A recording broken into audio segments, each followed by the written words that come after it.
Good day, virtual cyclists. This is Chris Schwenker from the ZOMbeez.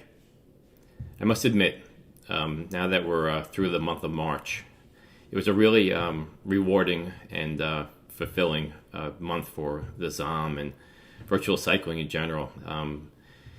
There were tremendous strides made in the area of representation and inclusion for disabled and adaptive athletes, and I am really proud to have kind of brought that to the forefront, or helped, to do that, and was able to get some pretty good information from Zwift, and it seems like it's going to happen. And the RGT cycling platform has already grasped that initiative and is running with it, and at the Echelon Promotions is just making leaps and bounds in that area, and it's a great thing, and I'm looking forward to seeing where it's going, and looking forward to seeing where virtual cycling itself is going to go. It's extremely exciting, and it's great that the platforms listen to the community and what they think is important, and that's basically what I'm trying to do here.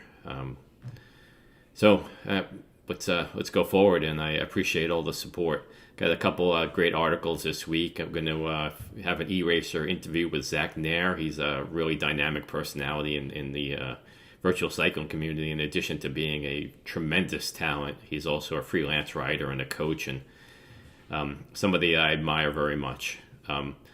We have a couple of other articles. I have an article on nutrition, which I think is really pretty interesting, and another one on kind of the mental aspect of cycling that I was able to get some help from Jackie Godby, who's a real dynamic personality and a tremendous female elite racer in virtual cycling. But the one that I'm really hoping that people will take the opportunity to read is about a fairly prominent member of the virtual cycling community. He was also a physician who experienced a bout of COVID, and even though he knew better, he's an emergency room physician, he's extremely knowledgeable. Even though he knew better, he went back to cycling before he should have, and it ended up being an emergency situation for him. He woke up in the hospital with a fairly significant cardiac condition, and I want to just get that out there with his help, and kind of as a cautionary tale for guys like us and gals for that matter, who are just driven to cycling and so passionate about it, and just fear that they're going to lose their fitness. But in the end, they could lose a lot more than that. All right. Thank you again. I greatly appreciate the support.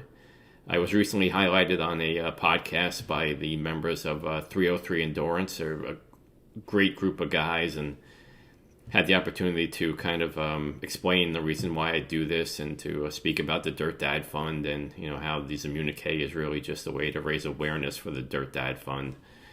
And if you wouldn't mind checking that out at dirtdadfund.com, you'll be able to see, and the podcast itself is on the site if you want to check that out too. All right, thank you very much. And without the community and the loyal hive of ZOMbeez, we're really nothing, and I appreciate that.